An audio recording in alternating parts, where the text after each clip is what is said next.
ಕೂಡ ಈ ದೇವಿನೇ ಆಗಿದ್ದಾಳೆ. ಕೆಲವಷ್ಟು ಜನಗಳಿಗೆ ಈ ಅಮಾವಾಸ್ಯೆ ಪೌರ್ಣಮಿ ಬಂತು ಅಂತ ಕೇಳಿದ್ರೆ ಒಂಥರ ವಿಪರೀತವಾಗಿರ್ತಕ್ಕಂಥ ಕೋಪ. ಅವ್ರು ಏನು ಮಾಡ್ತಾರೆ ಅಂತಾನೆ ಗೊತ್ತಾಗಲ್ಲ. ಸುಮಾರು ಜನರ ಜೊತೆ ಗಲಾಟೆ ಮಾಡ್ತಿರ್ತಾರೆ, ರ್ಯಾಶ್ ಗಾಡಿ ಓಡಿಸ್ತಿರ್ತಾರೆ. ಅಂಥವೆಲ್ಲ ನಿವಾರಣೆ ಆಗುತ್ತೆ ಈ ದೇವಿನ ಆರಾಧನೆ ಮಾಡೋದ್ರಿಂದ. ಯಾಕಂತ ಕೇಳಿದ್ರೆ ಮಹಾ ಧೈರ್ಯಶಾಲಿ ಮತ್ತು ಅಷ್ಟೇ ತಾಳ್ಮೆನೂ ಕೂಡ ಇದೆ ಈ ದೇವಿಗೆ. ಯಾಕಂದ್ರೆ ಈ ದೇವಿ ಯಾರು ಅಂತ ಕೇಳಿದಾಗ ಹಿಮವಂತನ ಮಗಳು, ಶೈಲಪುತ್ರಿ, ಪರ್ವತರಾಜನ ಮಗಳು. ಇವಳು ಹಿಂದಿನ ಜನ್ಮದಲ್ಲಿ ದಕ್ಷ ಪ್ರಜಾಪತಿಯ ಮಗಳಾದ ಸತಿ.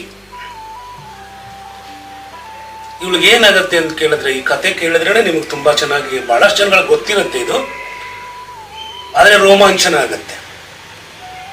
ಯಾಕಂದ್ರೆ ದಕ್ಷ ಪ್ರಜಾಪತಿ ಒಂದು ಯಜ್ಞನ ಮಾಡ್ತಾ ಇರ್ತಾನೆ, ಎಲ್ರಿಗೂ ಆಭರಣ ನೀಡಿರ್ತಾನೆ. ಈ ಸತಿ ಮತ್ತು ಪರಶಿವನನ್ನ ಬಿಟ್ಟು ಯಾಕೆ ಹೀಗಾಯ್ತು ಅಂತ ತನ್ನ ಗಂಡನ ಧಿಕ್ಕರಿಸಿ ಬಂದಿರ್ತಾಳೆ. ನಮ್ಮ ತಂದೆನ ಕೇಳ್ತೀನಿ ನಾನು, ನಮಗೆ ಯಾಕೆ ಅದರಲ್ಲಿ ಅಧಿಪತ್ಯವನ್ನು ಕೊಡ್ಲಿಲ್ಲ, ನಮ್ಮನ್ನ ಯಾಕೆ ಕರೀಲಿಲ್ಲ ಅಂತ. ಯಾವಾಗ ಸತಿ ಇಲ್ಲಿ ಬಂದು ಕೇಳೋಕೆ ಸ್ಟಾರ್ಟ್ ಮಾಡ್ತಾಳೋ ಅವಾಗ ದಕ್ಷ ಪ್ರಜಾಪತಿ ಏನ್ ಮಾಡ್ತಾನೆ ಅಂತ ಕೇಳಿದ್ರೆ ಅವಮಾನ ಮಾಡ್ತಾನೆ. ಪರಶಿವನಿಗೆ ಅವಮಾನ ಮಾಡಿರೋದ್ರಿಂದ ವಾಪಸ್ ಅವಳು ಹೋಗೋಕ್ಕಾಗೋದಿಲ್ಲ. ಅಗ್ನಿಕುಂಡಕ್ಕೆ ಹಾರಿ ಏನ್ ಮಾಡ್ತಾಳೆ ಅಂತ ಕೇಳಿದ್ರೆ ಪ್ರಾಣ ತ್ಯಾಗವನ್ನು ಮಾಡ್ತಾಳೆ. ಅದೇ ಸತಿ ವಾಪಸ್ ಏನಾಗ್ತಾಳೆ ಅಂತ ಕೇಳಿದ್ರೆ ಇಲ್ಲಿ ಹಿಮವಂತನ ಮಗಳಾಗಿ ಹುಟ್ಟಿದ್ದಾಳೆ, ಪಾರ್ವತಿಯಾಗಿ ಅಲ್ಲಿ ಹುಟ್ಟಿದ್ದಾಳೆ. ವಾಪಸ್ ಪರಮೇಶ್ವರನ ಸೇರ್ಬೇಕು ಅಂತ ಕೇಳಿದ್ರೆ ಕಲ್ಪಾಂತರ ವರ್ಷಗಳ ಕಾಲ ತಪಸ್ಸನ್ನು ಮಾಡ್ತಾಳೆ. ಅಷ್ಟು ತಾಳ್ಮೆ ಇದೆ ಅವಳಿಗೆ. 100 ವರ್ಷ 1000 ವರ್ಷ ಅಲ್ಲ, ಕಲ್ಪಾಂತರ ವರ್ಷಗಳ ಕಾಲ ತಪಸ್ಸನ್ನು ಮಾಡಿ ವಾಪಸ್ ಇವನನ್ನು ಪಡ್ಕೊಂತಾಳೆ ಅಂತ ಅನ್ನುವಂಥ ಪ್ರತೀತಿ. ಅದಕ್ಕೆ ಚಂದ್ರ ದೋಷ ನಿವಾರಣೆ ಆಗತ್ತೆ ಈ ದೇವಿಯನ್ನ ಪೂಜೆ ಮಾಡೋದ್ರಿಂದ. ಈ ದೇವಿ ಶ್ವೇತ ವಸ್ತ್ರಧಾರಿ. ಈ ದೇವಿಯನ್ನು ಪೂಜೆ ಮಾಡಬೇಕು ಅಂತಂದಿರೋರು, ಏನಂದ್ರೆ ದೇವಿಯನ್ನ ಕೂಡಿಸ್ಬೇಕು ಅಂತಂದಿರೋರು ಬಿಳಿ ವಸ್ತ್ರವನ್ನ ಧಾರಣೆ ಮಾಡಿ ದೇವಿಗೆ ಸಾಧ್ಯವಾಗಿರುವಷ್ಟು. ನಮ್ಮ ಹೆಣ್ಮಕ್ಕಳಿಗೆ ಬಿಳಿ ವಸ್ತ್ರ ಧಾರಣೆ ಮಾಡೋದಕ್ಕೆ ಒಂಚೂರು ಕಷ್ಟ ಆದರೆ ಅಟ್ಲೀಸ್ಟ್ ಪೂಜೆ ಮಾಡುವಾಗ ನಿಮ್ಮ ಜೊತೆಯಲ್ಲಿ ಒಂದು ವೈಟ್ ಖರ್ಚಿಟ್ನಾದ್ರೂ ಇಟ್ಕೊಳ್ಳಿ. ಯಾಕಂದ್ರೆ ಬಿಳಿ ವಸ್ತ್ರಕ್ಕೆ ಅಷ್ಟು ಪ್ರಾಮುಖ್ಯತೆ ಇದೆ. ಇನ್ನು ಈ ದೇವರಿಗೆ ಹಾಲು ನೈವೇದ್ಯ, ಹಾಲು ಮಿಶ್ರಿತವಾಗಿರ್ತಕ್ಕಂಥ ಯಾವುದೇ ನೈವೇದ್ಯವನ್ನು ಮಾಡಿ, ಕಲ್ಲು ಸಕ್ಕರೆಯನ್ನು ನೈವೇದ್ಯ ಮಾಡಿ, ಬಿಳಿ ಬಣ್ಣದ 5 ವಸ್ತುಗಳನ್ನ ದಾನ ಮಾಡಿದ್ರೆ ತುಂಬಾ ಅದ್ಭುತವಾಗಿರ್ತಕ್ಕಂಥ ಫಲ ಸಿಗತ್ತೆ ಅಂತ ಹೇಳ್ತಾರೆ. ಬಿಳಿ ಬಣ್ಣದ ವಸ್ತುಗಳು, ಬಿಳಿ ಬಣ್ಣದ ವಸ್ತುಗಳು ಅಂತ ಕೇಳಿದ್ರೆ ನಿಮಗಿಲ್ಲಿ ಹಾಲು ದಾನ ಮಾಡಬಹುದು, ದೇವಿಗೆ ಬಿಳಿ ಹೂವನ್ನು ಅರ್ಪಣೆ ಮಾಡಬಹುದು, ಬಿಳಿ ಬಟ್ಟೆಯನ್ನು ದಾನ ಮಾಡಬಹುದು, ಬಿಳಿ ಸ್ವೀಟ್ ಯಾವ್ದಾದ್ರು ಸಿಕ್ಕತ್ತೆ ಅದನ್ನು ದಾನ ಮಾಡಬಹುದು, ಬಾಳೆಹಣ್ಣನ್ನು ದಾನ ಮಾಡಬಹುದು. ಸಾಧ್ಯ ಆಗಿರುವಾಗ ಮಾಡಿ.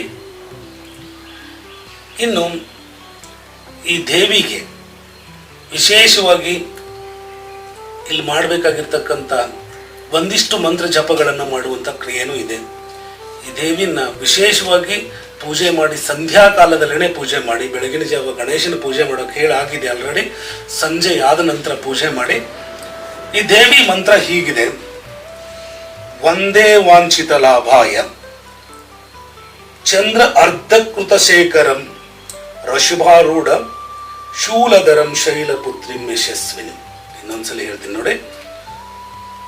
ವಂದೇ ವಾಂಛಿತ ಲಾಭಾಯ ಚಂದ್ರ ಅರ್ಧಕೃತ ಶೇಖರಂ ವೃಷಭಾರೂಢ ಶೂಲಧರಂ ಶೈಲಪುತ್ರಿಂ ಯಶಸ್ವಿನಿ.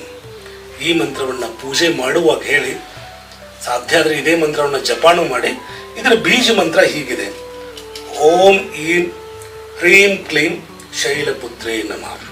108 ಸರಿ ಜಪ ಮಾಡಿ. ಇನ್ನು ತಾಯಂದ್ರಿಗೆ ಇನ್ನೊಂದು ವಿಶೇಷವಾಗಿರ್ತಕ್ಕಂಥ ಕೆಲಸ ನಾಳೆಯಿಂದಲೇ ಪ್ರಾರಂಭ ಆಗುತ್ತೆ. ಇದು ಬೆಳಗಿನ ಜಾವ ಬನ್ನಿ ಮರಕ್ಕೆ ಪೂಜೆ ಮಾಡುವಂತ ಕ್ರಿಯೆ. ಇನ್ನು ಮೊದಲೇ ಸಂಚಿಕೆಯಲ್ಲೇ ಹೇಳಬೇಕಾಗಿತ್ತು, ತುಂಬ ಲೇಟ್ ಆಗಿದೆ. ಬನ್ನಿ ಮರಕ್ಕೆ ಪೂಜೆ ಮಾಡಬೇಕು ಅಂತನ್ನುವಂಥ ತಾಯಂದಿರು, ಈ ಬನ್ನಿ ಮರದ ಉಲ್ಲೇಖ ಋಗ್ವೇದದಿಂದನೇ ಬರುತ್ತೆ. ಇದು ರಾಮಾಯಣದಲ್ಲೂ ಉಲ್ಲೇಖ ಇದೆ, ಮಹಾಭಾರತದಲ್ಲೂ ಉಲ್ಲೇಖ ಇದೆ. ಯಾವುದೇ ಕಾರ್ಯವನ್ನು ನಾವು ಮಾಡಬೇಕು ಅಂತಂದಿರುವಾಗ ಮೊದಲು ಈ ಬನ್ನಿ ಮರಕ್ಕೆ ಯಾಕಂದ್ರೆ ಈ ಬನ್ನಿ ಮರ ಹುಟ್ಟಿರ್ಬೇಕಾಗಿರೋದನ್ನೇ ಸಮುದ್ರ ಮಂಥನದಲ್ಲಿ ಹುಟ್ಟಿರ್ತಕ್ಕಂಥ ದೇವ ವೃಕ್ಷಗಳಲ್ಲೊಂದು. ಇದನ್ನು ಮಹಾ ಅಗ್ನಿ ಅಂತ ಕರೆದಿದ್ದಾರೆ. ಇದರಲ್ಲಿ ಬಹಳಷ್ಟು ಔಷಧಿ ಗುಣಗಳು ಇದೆ. ಇದೊಂದ್ಸಲಿ ಯಾವಾಗಾದ್ರೂ ಔಷಧಿಗಳ ಬಗ್ಗೆ ಹೇಳುವಾಗ ಹೇಳ್ತೀನಿ ಇದನ್ನ. ಯಾಕಂದ್ರೆ ಇದನ್ನ ಸ್ಟಾರ್ಟ್ ಮಾಡಿದೆ 1 ವರ್ಷ ಆಗಿ ನಿಂತಿದೆ ಇದು ಯೂಟ್ಯೂಬ್. ವಾಪಸ್ ಸ್ಟಾರ್ಟ್ ಮಾಡಿದ್ವಿ. ಹೇಳ್ತೀನಿ ಬನ್ನಿ ಮರದ ಉಪಯೋಗ, ತುಂಬಾ ಉಪಯೋಗ ಇದೆ. ಈ ಬನ್ನಿ ಮರಕ್ಕೆ ಗಿಡಕ್ಕೆ ಪೂಜೆ ಮಾಡಕ್ಕೆ ಹೋಗ್ಬೇಕಂತಂದಿರೋರು ಬೆಳಗ್ಗೆ ಎದ್ದು ಮನೆಯೊಳಗಡೆ ದೀಪವನ್ನು ಹಚ್ಚಿ ಪೂಜೆ ಮಾಡೋಕ್ಕೆ ಸಾಧ್ಯ ಇದ್ರೆ ಪೂಜೆನೆ ಮಾಡಿ, ಇಲ್ಲಾಂದ್ರೆ ದೀಪವನ್ನು ಹಚ್ಚಿ ಹೊರಗಡೆ ಹೊಸ್ತಲಿಗೆ ನೀರು ಹಾಕ್ಬಿಟ್ಟು ಫಸ್ಟ್ ಪೂಜೆಯನ್ನು ಮಾಡಿಬಿಟ್ಟೆ ಬನ್ನಿ ಮರಕ್ಕೆ ಹೋಗಿ. ಯಾಕಂದ್ರೆ ಮನೆಯಲ್ಲಿ ದೀಪ ಹಚ್ಚಬೇಕಾಗಿರೋದು, ದೀಪಾರಾಧನೆ ನಡೀತಾ ಇರುತ್ತೆ. ಆದರೆ ದೀಪ ಹಾಕಿದೀವಿ ಅಂತೇಳಿ ದೀಪಾರಾಧನೆ ಮನೆಯೊಳಗಡೆ ದೀಪ ಇರುತ್ತೆ. ಅದನ್ನು ಒಂದ್ಸರಿ ನೋಡಿಕೊಂಡು ಸ್ನಾನ ಮಾಡ್ಕೊಂಬಿಟ್ಟು ಬನ್ನಿ ಮರಕ್ಕೆ ಹೋಗಿ. ಬನ್ನಿ ಮರಕ್ಕೆ ಹೋಗೋಕ್ಕಿಂತ ಮುಂಚೆ ನೀವೇನು ತೊಗೊಂಡು ಹೋಗ್ಬೇಕು ಅಂತ ಕೇಳಿದ್ರೆ ಎಲೆ ಅಡಿಕೆ, ಆಮೇಲೆ ತಾಂಬೂಲಾದಿ, ಮತ್ತು ನಿಮಗೆ ಪೂಜೆಗೆ ಬೇಕಾಗಿರ್ತಕ್ಕಂಥ ಅರಿಶಿನ ಕುಂಕುಮ ಅಗರಬತ್ತಿಗಳ ಜೊತೆಯಲ್ಲಿ ಒಂದು ಕಾಯಿನ್ ತಗೊಂಡು ಹೋಗ್ಬೇಕು. ಇಲ್ಲಿಯೂ ನೈವೇದ್ಯವನ್ನ ತುಂಬಾ ಪ್ರಿಯವಾಗಿರ್ತಕ್ಕಂಥ ಕಲ್ಲಸಕ್ಕರೆಯನ್ನು ನೈವೇದ್ಯನ ಮಾಡಿ. ಕಲ್ಲಸಕ್ಕರೆನ ಏನಂತ ಕೇಳಿದ್ರೆ ತುಂಡಾಗಿ ತೊಗೊಂಡೋಗ್ಬಿಟ್ಟಿಡ್ಬೇಡಿ. ಯಾಕಂದ್ರೆ ಬನ್ನಿ ಮರ ಇದೆ ಅಂತ ಕೇಳಿದ್ರೆ ಅದ್ರ ಸುತ್ತ ಇರುವೆಗಳಿರ್ತವೆ. ಅದನ್ನೊಂದು ಚೂರು ಪೌಡರ್ ಮಾಡಿ, ಹರಳಾಗಿರುವಾಗ ಪೌಡರ್ ಮಾಡಿಬಿಡಿ. ಆ ಇರುವೆಗೆ ಒಂಚೂರು ಉಪಯೋಗ ಆಗುತ್ತೆ. ಇನ್ನು ಬೇಕಾಗಿರ್ತಕ್ಕಂಥ ಹಣ್ಣುಗಳನ್ನು ನೀವು ತೊಗೊಂಡೋಗ್ಬಿಟ್ಟು ಮಾಡ್ಬೋದು.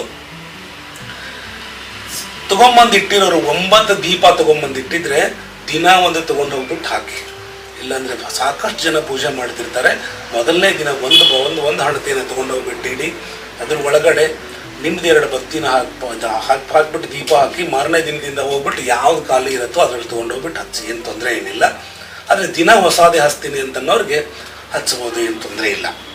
ಆದರೆ ದೀಪ ಹಚ್ಚಬೇಕು ಅಂತಂದಾಗ ಒಂದು ಬನ್ನಿ ಮರಕ್ಕೆ ದೀಪ ಹಚ್ಚುವಾಗ ಎಳ್ಳೆಣ್ಣೆಯನ್ನು ಯೂಸ್ ಮಾಡಿ, ಇಲ್ಲ ಅಂತಂದರೆ ತುಪ್ಪನ ಯೂಸ್ ಮಾಡಿ. ಸಾಸಿವೆ ಎಣ್ಣೆನೂ ಯೂಸ್ ಮಾಡ್ತಾರೆ, ತುಂಬ ಅದ್ಭುತವಾಗಿರುತ್ತೆ. ಈ ಬನ್ನಿ ಮರಕ್ಕೆ ಪೂಜೆ ಮಾಡಿ ಬರುವಾಗ ಸಾಧ್ಯ ಇದ್ದರೆ ಒಂದಿಷ್ಟು ತಾಂಬೂಲನ ಜೊತೆಯಲ್ಲಿ ತೊಗೊಂಡು ಹೋಗಿದ್ರೆ ಅದನ್ನೊಂದು 4-5 ಜನಕ್ಕೆ ಮಡಿಲು ತುಂಬುವಂಥ ಕಾರ್ಯಕ್ರಮನ ಅಲ್ಲೇ ಮಾಡಿ, ಒಂದು ಇಬ್ಬರಿಗಾದ್ರೂ ಮಾಡಿ. ಮನೆಗೆ ಬಂದು ಕರೆದು ಇದನ್ನು ಮಾಡೋ ಹಾಗಿಲ್ಲ. ಅದಷ್ಟು ಒಂಚೂರು ಟೈಮ್ ಉಳ್ಕೊಳ್ಳುತ್ತೆ. ಯಾಕಂದ್ರೆ ಬನ್ನಿ ಮರದ ಹತ್ರ ಸಾಕಷ್ಟು ಜನ ಬಂದಿರ್ತಾರೆ. ಅಲ್ಲೇ ಮಡಿಲು ತುಂಬುವಂಥ ಕಾರ್ಯಕ್ರಮವನ್ನು ಮಾಡೋದು. ಇನ್ನು ಈ ಬನ್ನಿ ಮರದ ಆರಾಧನೆಯನ್ನು 9 ದಿನ ಸಾಧ್ಯ ಆಗಿಲ್ಲ ಅಂತನ್ನೋರು 3 ದಿನನೂ ಮಾಡ್ಬೋದು. ಏನು ಬೇಸರ ಪಟ್ಕೊಳಕ್ಕೆ ಹೋಗಬೇಡಿ. ಬನ್ನಿ ಮರಕ್ಕೆ ನನಗೆ 9 ದಿನ ಹೋಗೋಕ್ಕಾಗಲಿಲ್ಲ, ನಂದು ಒಂಚೂರು ಪ್ರಾಬ್ಲಮ್ ಆಗಿತ್ತು ಅಂತನ್ನುವಂಥ ಯಾವ ಬೇಸರನೂ ಬೇಡ. 3 ದಿನ ಮಾಡ್ಬೋದು. ಇಲ್ಲ ಅದೂ ಸಾಧ್ಯ ಇಲ್ಲ ಅಂತನ್ನೋರು 1 ದಿನ ಮಾಡಿ. ಆದರೆ ಕೊನೆ ದಿನ, ಲಾಸ್ಟ್ ದಿನ ಏನಂತ ಕೇಳಿದ್ರೆ 9 ದಿನ ಮಾಡಬೇಕಾಗಿರೋರು ಕೊನೆ ದಿನ ದೇವಿಗೆ ಹೋಗಿ, ಆ ಮಹಾಂಕಾಳಿಗೆ ಹೋಗಿ ಮಡಿಲೆ ತುಂಬಿ ಬರಬೇಕು. ಒಂದು ಹಸಿರು ಬ್ಲೌಸ್ ಪೀಸ್ ತಗೊಳ್ಳಿ. ಅದ್ರ ಒಳಗಡೆ ಒಂದು 3 ಮುಟ್ಕೆನೋ 5 ಮುಟ್ಕೆನೋ ಅಕ್ಕಿ ಹಾಕಿ, ಅದ್ರ ಒಳಗಡೆ ತಾಂಬೂಲನ ಇಡಿ. ಅದ್ರ ಒಳಗಡೆ ಏನಂತ ಕೇಳಿ ನಿಮ್ಮ ಇಚ್ಛಾಶಕ್ತಿ, ನಿಮ್ಮ ದಕ್ಷಿಣೆಯನ್ನು ಇಡಿ. ಅದ್ರೊಳಗಡೆ ಒಂದು ಪೂರ್ಣ ಫಲವನ್ನು ಇಟ್ಟು ದೇವಿಗೆ ತೊಗೊಂಡೋಗ್ಬಿಟ್ಟು ಸಮರ್ಪಣೆ ಮಾಡಬೇಕು. ಯಾಕಂತ ಕೇಳಿದ್ರೆ ರಾಮ ಯುದ್ಧಕ್ಕೆ ಹೋಗೋಕ್ಕಿಂತ ಮುಂಚೆ ಈ ಮಹಾಂಕಾಳಿಯನ್ನು ಪೂಜೆ ಮಾಡಿದ್ದಂತೆ, ರಾವಣನ ಗೆಲ್ಲೋದಕ್ಕೆ. ಇನ್ನು ಅಜ್ಞಾತವಾಸದ ಪಾಂಡವರು ತಮ್ಮ ಶಸ್ತ್ರಾಸ್ತ್ರಗಳನ್ನ ಈ ಮರದಲ್ಲೇ ಇಟ್ಟಿದ್ರು ಅಂತನ್ನುವಂಥದ್ದು ಮಹಾಭಾರತದ ಆಧಾರ. ನಾವೇನೋ ಸಾಧನೆ ಮಾಡಬೇಕಾಗಿದೆ, ಯಾರಿಗೋ ಮನೆ ಕಟ್ಟಬೇಕಾಗಿದೆ, ಯಾರಿಗೋ ಮಗು ಆಗಬೇಕಾಗಿದೆ, ಯಾರಿಗೋ ಮದುವೆ ಆಗಬೇಕಾಗಿದೆ, ಸಾಕಷ್ಟು ನಮ್ಮ ಬೇಡಿಕೆಗಳಿದಾವೆ. ಆ ಬೇಡಿಕೆಗಳೆಲ್ಲವೂ ಈಡೇರಬೇಕು ಅಂತಂದ್ರೆ ಪ್ರಾರಂಭ ಮಾತ್ರ ಇದು. ಪ್ರಾರಂಭ ಮಾಡುವಾಗ ಶ್ರೀ ವಿದ್ಯೆ ಒಳಗಡೆನೆ ಇದೆ. ಶ್ರೀ ವಿದ್ಯೆಗೆ ಅಂತನ್ನುವಂಥ ಒಂದು ವಿಶೇಷ ಸಂಚಿಕೆಯನ್ನು ನಾವು 2 ತಿಂಗಳ ಹಿಂದೆನೇ ಮಾಡಬೇಕು ಅಂತ ರೆಡಿ ಮಾಡಿದ್ವಿ. ಕಾರಣಾಂತರಗಳಿಂದ ನಿಂತು ಹೋಗಿದೆ. ಶ್ರೀ ವಿದ್ಯೆ ವಿಶೇಷತೆಗಳ ಬಗ್ಗೆ ಹೇಳ್ತೀನಿ ಮುಂದೆ. ಆದರೆ ಈ ನವರಾತ್ರಿನಲ್ಲಿ ಮಾತ್ರ ಈ ಮಂತ್ರ ಜಪವನ್ನು ಮಾಡಿ ಅಂತ ಹೇಳ್ತಾ ಈ ಕಾರ್ಯಕ್ರಮವನ್ನು ಮುಗಿಸ್ತಾ ಇದ್ದೀನಿ. ಶುಭಾಪ್ರಭ.